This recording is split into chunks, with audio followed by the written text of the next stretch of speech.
கர்த்தருக்கு ஸ்தோத்திரம். இயேசு சிலுவையில் பேசின 7 வார்த்தைகளை குறித்து தியானித்துக் கொண்டிருக்கிறோம்.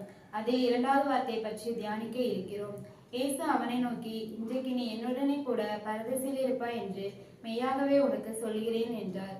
இயேசு சிலுவையில் தொங்கின போது 2 கள்ளர்கள் இரு பக்கத்தில் இருந்தார்கள். அதில் ஒருவன் இயேசுவை நோக்கி, ஆண்டவரே, நீர் உம்முடைய ராஜ்யத்தில் வரும்போது அடியேனை நினைத்தருளும் என்றான். இயேசு அவனை நோக்கி, இன்றைக்கு நீ என்னுடனே கூட பரதேசில் இருப்பாய் என்று மெய்யாகவே உனக்கு சொல்லுகிறேன் என்றார். இயேசு சிலுவை கூறிய இந்த 2வது வார்த்தையானது ரட்சிப்பை கொடுக்கிற வார்த்தையாக உள்ளது. சிலுவையில் அறையப்பட்ட கள்ளர்களில் ஒருவன், நீ கிறிஸ்துவானால் உங்களையும் எங்களையும் ரட்சித்துக்கொள் என்று இழிவாக பேசினான். ஆனால் மற்றவனோ தன்னைத்தான் நிதானித்து அறிந்து கொண்டான். தாங்களும் செத்ததினால் ஆக்கினைக்குட்பட்டு தண்டனை அடைகிறோம், இவரோ தகாதது எதுவும் நடப்பிக்கவில்லை என்று அவனை கணிந்து கொண்டான். இயேசு நியாயமற்ற தண்டனையை அனுபவிப்பதாக கூறினான். நீ இந்த ஆக்கினைக்குட்பட்டவனாய் இருந்தும் தேவனுக்கு பயப்படுகிறது இல்லையா? நாமோ நியாயப்படி தண்டிக்கப்படுகிறோம். உம்முடைய ராஜ்யத்தில் வரும்போது அடியேனை நினைத்தருளும் என்று இயேசுவிடம் கூறினான். அவனது உள்ளத்தின் எண்ணங்களை இந்த வார்த்தைகள் வெளிப்படுத்துகின்றன. தன் பாவி என்றும் சாகும் முன்பு கடவுளின் இரக்கத்தையும் மன்னிப்பையும் பெற வேண்டும் என்றும் அவன் உணர்கிறான்.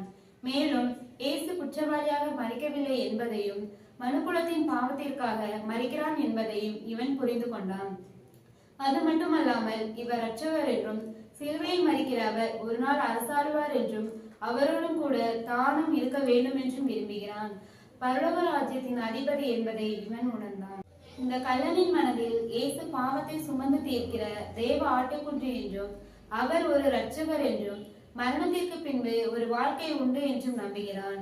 இயேசுவை கூப்பிட்டால் அவர் பதில் தருவார் என்றும் வாக்கில் உண்மையுள்ளவர் என்றும் விசுவாசித்தான்.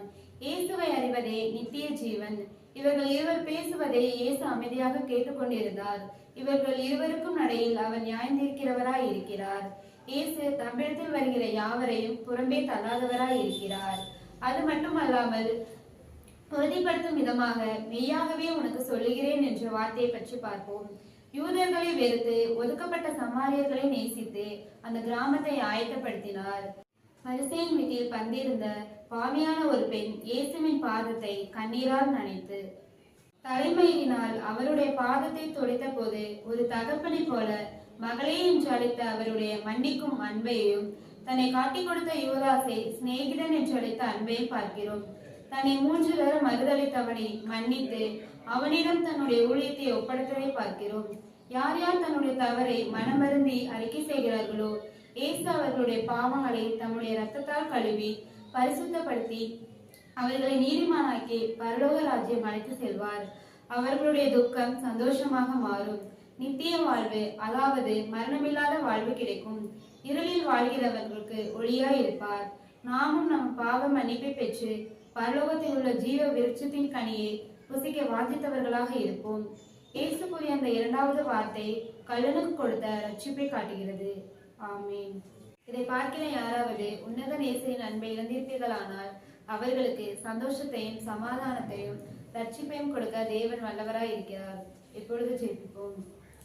ஸ்தோத்திரம் ஸ்தோத்திரம். நீங்கள் அதிகமாக நேசிக்கிற அன்பின் பரலோக தகப்பனே, ஆண்டவரே கர்த்தாவே, இந்த வேலைகளை செபிக்கிறோம். ஆண்டவரே இசப்பா, அந்த நேரத்துல கூட கர்த்தாவே இசப்பா, அந்த கள்ளன் செய்த பாவத்தை அறிக்கையிட்டு கர்த்தாவே உங்கள் பரலோக ராஜ்யத்தில் அவனுக்கு ஒரு இடம் கிடைக்க கர்த்தாவே நீ கிருபை செய்கிற ஆண்டவரே.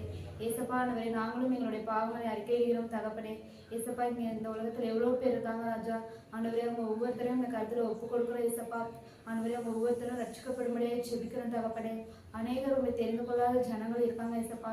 ஒவ்வொருத்தருக்கும் தெரிந்து கொள்ள நீ கிருபை செய்யும்படியே செபிக்கிறோம் ஏசப்பா. அவங்க ஒவ்வொருத்தரும் ரட்சிக்கப்படட்டும் கர்த்தாவே. ஏசப்பா, உண்மை விட்டு நாங்கள் மறுதளித்து பின்வாங்கி போகாமல் இருக்க நீங்க உதவி செய்யுங்க தகப்பனே. ஆண்டவரே, எங்களுடைய பாவங்களை உங்களுடைய கருத்தில் ஒப்பு கொடுக்குற ராஜா.